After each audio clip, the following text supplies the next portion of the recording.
My son said something that unraveled years of silence between us, and I wasn't ready for it. From which city are you watching this right now? Type it in the comments because you whoa, I believe. Night, under a sky full of stars, and the sound of nothing but crickets, and the distant hum of passing traffic. My son said something that unraveled years of silence between us, and I wasn't ready for it. From which city are you watching this right now? Type it in the comments because you whoa, I believe how one broken down car on a quiet highway turned into a conversation. Forget 0:30. It all started the way most road trips do. A little rushed, a little messy, and full of that quiet kind of excitement that comes when you're redoing something you have undone for years. Mark had surprised me with the idea. He'd said it like it was casual. Hey, Mom, why don't we drive up to the lake house one last time before it's sold? The lake house, 054. It held so many memories of his childhood. My late husband, summer cookouts, and long walks in the woods with the dog we buried up there. I hadn't been back in over a decade. It wasn't just a place anymore. It was a time capsule of everything I had lost and everything I was unsure I was ready to remember. But I said yes. 1:19. We packed up snacks. An old playlist we used to sing along to when he was just a teenager, and hit the road in his SUV. Mark had always been the quiet, thoughtful one, the kind of son who never raised his voice, who always let me talk, who smiled gently and said, "You okay?" in a way that made me feel seen. We were 3 hours into the drive, just past dusk, when the car shuddered like it had hit a bump. Only there was no bump. 150. A warning light blinked and then another. And just like that, we were slowing down. Mom, I think the transmission's gone.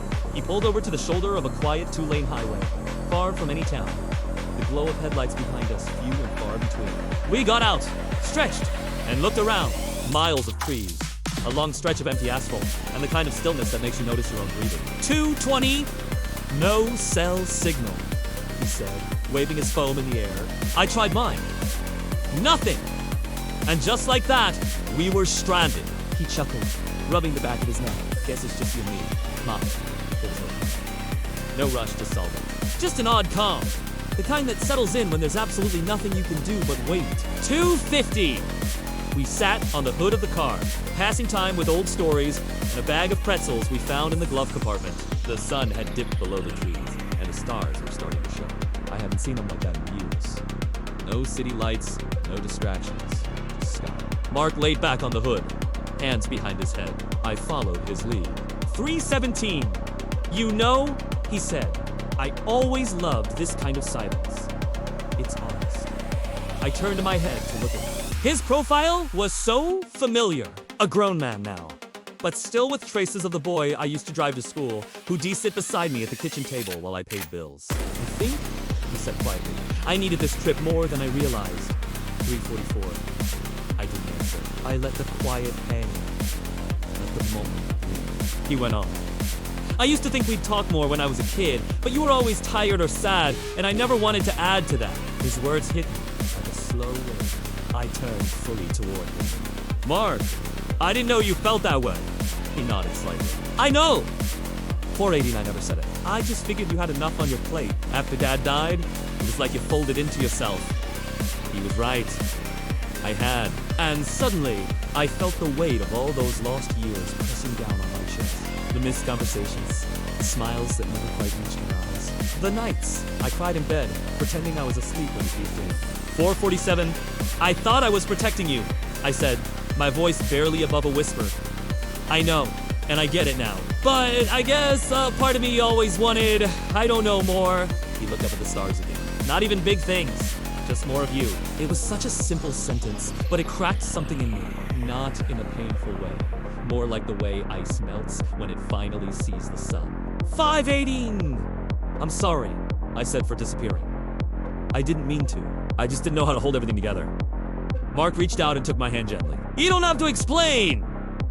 I just wanted you to know that I'm here. I always was, even when you weren't. We sat like that for a long time. Two people who had lived side by side, finally meeting again in the space between words. 5:48. A pair of headlights appeared in the distance, growing slowly. I think we're about to be rescued, I said, wiping my eyes and laughing. Good, he smiled. Because, now that we're talking, I have a few more things I want to say. And I knew in that moment this trip wasn't about the lake house. It was about us. 6:13. It was about finally going back. Not just to a place, but to each other. The car that finally stopped was an old pickup, rusting at the corners, but dependable looking. The kind that had seen a 100 sunrises and still had miles left in it. A man in his 60s rolled down the window and asked if we needed help. 6:35. Mark explained the transmission trouble, and the man, Carl, we'd learned later, offered to tow us into the next town about 20 minutes down the road. I'd glanced at Mark, a silent conversation passing between us. We both nodded. We rode in the cab of Carl's truck, squeezed close together on the bench seat. 7 o'clock. The hum of the engine and Carla's soft country music filled the space between short bursts of small talk. I could feel the tension in Mark's arm pressed beside mine. Not discomfort, but something else. Something unspoken. Still turning over what we'd said earlier. We reached a tiny town, a single blinking intersection, one diner, and a small auto shop closed for the night. 7:27! Carl dropped us at the only motel, wished us luck, and drove off to the road. Mark took care of the room. When he handed me the key, his hand brushed mine. I held on just a moment longer than necessary, and he noticed. We both did. The room was simple. One queen bed, faded curtains, a noisy air conditioner that clung to life every few minutes. 7:54. I sat on the edge of the bed, suddenly aware of how quiet it was without the road beneath us. Mark leaned against the dresser, his hands in his pockets. "It's been a weird day," he said. I nodded. The kind that sneaks up on you. He looked at me for a long moment. "You okay?" "I don't know," I said, honestly. "I feel lighter and heavier all at once." 8:25. Mark smiled just a little. "That's how it feels when you start telling the truth. It rattles everything loose." I laughed. Not because it was funny, but because it was so perfectly said. Then I looked up at him. "You said earlier there were more things you wanted to say." He hesitated, then crossed the room and sat beside me on the bed. 8:51. His hand found mine again, naturally this time. I always wondered what it would have been like if we talked like this sooner, you and me. Not just as mother and son, but as people. I turned to him, surprised. "You mean like equals?" He nodded. "Yeah, like friends even." I felt something shift inside me. Mark had always been respectful, always held a kind of quiet distance. Not out of coldness, but reverence. Maybe 9:28. But now I saw it differently. That distance had been a kind of yearning, a quiet hope that I'd notice him not just as my child, but as someone with his own story, one I hadn't really been listening to. I squeezed his hand. "I think I was afraid to see you that way." He met my eyes. "Why?" "Because it would have meant you didn't need me the same way anymore." 9:55. And maybe I wasn't ready for that. He gave me a soft smile. I think we both needed each other in ways we didn't know how to say. We sat in silence again, but it wasn't empty. It was filled with everything we hadn't spoken for years. The room, despite its peeling wallpaper and flickering lamp, felt warm, safe. Mark stretched out on the bed beside me, his shoes still on, hands behind his head like he had on the carwood. 10:29. "Remember that summer when I broke my arm falling out of the tree at the lake house?" I laughed. "You didn't cry?" "Not once." "You did," he said, turning his head toward me. When you thought I was asleep, I looked at him, caught off guard. "How do you remember that?" "Because I'd never seen you cry before." 10:53. It scared me more than the fall. That truth hit me deep. I had thought I was hiding my pain, my grief, my struggle. Kids always see more than we think. "I never wanted to be weak in front of you," I said. "But you weren't," he replied gently. "You were human, and I needed to see it." His voice had softened even more now, low and steady. 11:22. The kind of voice that doesn't rush, that makes room for everything it touches. "You were so strong after Dad died," he added. "But I wish you would let me be strong for you, too." I felt a sting in my chest. Regret, maybe, or love. Or both, tangled together in a knot I hadn't touched in years. "Maybe it's not too late," I said quietly. He rolled to his side, propped up on one elbow, closer to me now. 11:54. "What do you mean?" "I mean, maybe we can still be strong for each other. Starting now." He searched my face. Not just with his eyes, but with something deeper. A kind of emotional honesty that I wasn't used to anymore. Not from anyone. "I want that," he said. "I really do." And in that small, dim motel room, I felt something I hadn't felt in a long time. 12:24. Not just connection, not just understanding, but forgiveness for him, for me, for the time lost between us. Mark stood and went to the small dresser. He found an old deck of cards in the drawer and brought it over. "Let's stay up a little," he said. "Play something dumb, like go fish like we used to?" I smiled and talked more. 12:55. He nodded always. So we sat cross-legged on the bed, laughing over nothing, letting the years fall away. And I knew, as the minutes passed, like memories being rewritten, that something had shifted forever. We weren't just mother and son anymore. We were finally something more. The light in the room was soft and golden by morning, filtering through the blinds in streaks that fell across the bedspread like sunlit ribbons. 13:27. I blinked awake to the faint sound of birds outside and the steady whir of the air conditioner. Mark was still asleep beside me, one arm draped over his chest, his breathing slow and even. I watched him for a moment, not in the way a mother watches her child, but as someone realizing that years had passed without really seeing him. He looked older now, of course. 13:53. His jaw had filled out, the angles of his face, and his brow slightly furrowed even in sleep, just like his father's used to be. But there was something else there, too. Something gentler, more open. I thought back to the night before, to the hand he had held without hesitation, the words we'd shared in the quiet, the forgiveness that had passed silently between us like the air we breathed. 14:22. When he stirred, he blinked up at the ceiling, then turned toward me. A lazy smile crossed his face. "You're still here."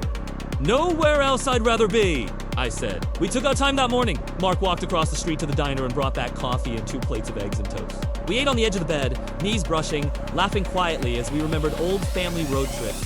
15:80. After breakfast, we walked to the auto shop. The mechanic sent the part we needed wouldn't arrive until the next day. Mark didn't even flinch. "Guess we've got another night here," he said, glancing at me with that now familiar warmth. "I don't mind," I said. Not one bit. So we won. There wasn't much. That's the E10. 16:09. We talked about everything. The little things like why I still preferred paper maps over GPS, and the bigger things like how he had once almost quit college, but didn't because he thought I needed him to be okay. I wasn't okay, I admitted, staring down at the pond beside us. For a long time, after your dad died, I felt like I was only half alive. Like I was performing life, not really living it. 16:39. I know, he said. And I kept waiting for you to come back. I turned to him. "I'm sorry, I made you wait that long. You're here now." He reached for my hand again. It felt natural now, like we were finding a rhythm neither of us had known we needed. That night, we picked up sandwiches from a food truck and brought them back to me. 17:32. I didn't know what to say at first, so I touched his face lightly, the way I hadn't in years. My fingers rested at his jaw, tracing the shape of the boy I once knew and the man he had become. His eyes closed briefly, like he was soaking in something he'd craved for a long time. "I miss this," he whispered. "What?" I asked, voice quiet. 18:01! You, this version of you, the one who isn't holding everything in? My hand stayed at his cheek. I didn't know how to be her again until now. Mark leaned in, forehead resting gently against mine, and in that soft, breathless space, I felt the years between us dissolve. This wasn't confusion. It wasn't misplaced affection. 18:56. Instead, I reached for his hand again, lacing my fingers with his, "We don't go back to before. We keep moving forward wherever that takes us." Mark nodded slowly, like he'd already known the answer, but needed to hear it. And we sat there in a silence, close, hands entwined, hearts open, not trying to name what this was, not forcing it into a category, just letting it be. 1952. But nothing inside me felt the same. Mark was behind the wheel, his hand relaxed on the steering wheel, the other resting on the center console, close enough to mine that I could feel his warmth. We hadn't spoken much that morning, not out of awkwardness, but something quieter, something sacred. We had said so much already, and now there was this silence, comfortable hold. 2021. The road stretched out in front of us like an open invitation. As we drove, the miles slipping by, I watched him, the way he adjusted the mirror. The little smile at the corner of his mouth when a song came on that reminded him of childhood. The way he glanced over at me now and then, not to check on me, but to see me,